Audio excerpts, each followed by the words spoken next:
Président de la République, la rentrée des cours et tribunaux marque la symbolique de la porte d'une nouvelle année juridique et judiciaire qui s'ouvre. Mais s'impose à moi un furtif regard sur l'année écoulée, lequel me rappelle à bien des égards la justesse de vue de Montesquieu lorsqu'il affirmait que, je le cite, « La voix de la justice a du mal à se faire entendre dans le tumulte des passions ». Fin de citation. Notre justice n'a pas été épargnée ces derniers temps, où nous avons été témoins généralement d'une confrontation entre les institutions et les citoyens, dont les formes comme les raisons ont pu laisser perplexes certains. Les commentaires sont aisés, fréquents, rarement convergents, et les attentes des uns et des autres souvent teintées de contradictions.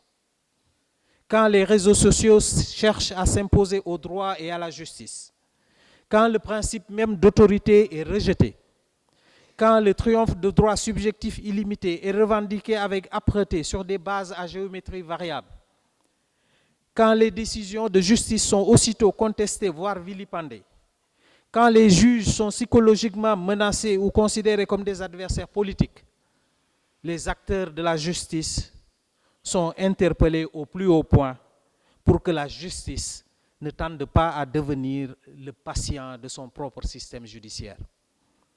Qu'il soit à tort ou à raison, le déficit de confiance et la défiance des citoyens à l'égard de leur justice jettent de façon dommageable le soupçon sur une institution qui ne le mérite pas et qui doit être respectée. Car la justice est rendue au nom des citoyens, lesquels doivent s'y reconnaître et s'y soumettre pour qu'elle reste ce pilier de l'état de droit. Le respect dû à la justice est uniquement, ou à tout le moins en grande partie, le rôle des acteurs qui doivent en tout temps et en toutes circonstances se rappeler son sens de vertu et les exigences des responsabilités qui déterminent leur place dans la société. Notre justice doit être protégée, défendue par ceux qui l'animent et qu'elle transcende, pour être la plus parfaite possible. Ils doivent se rappeler que la justice est aussi une vertu personnelle et un niveau d'excellence morale.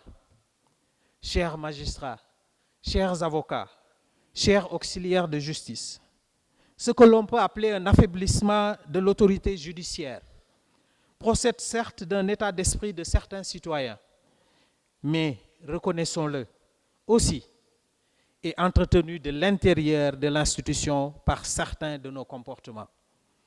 Les acteurs de la justice que nous sommes doivent être irréprochables. Les magistrats exerçant leur magistère avec indépendance et impartialité, et les avocats assurant la défense dans la dignité, l'honneur, le courage et en toute indépendance.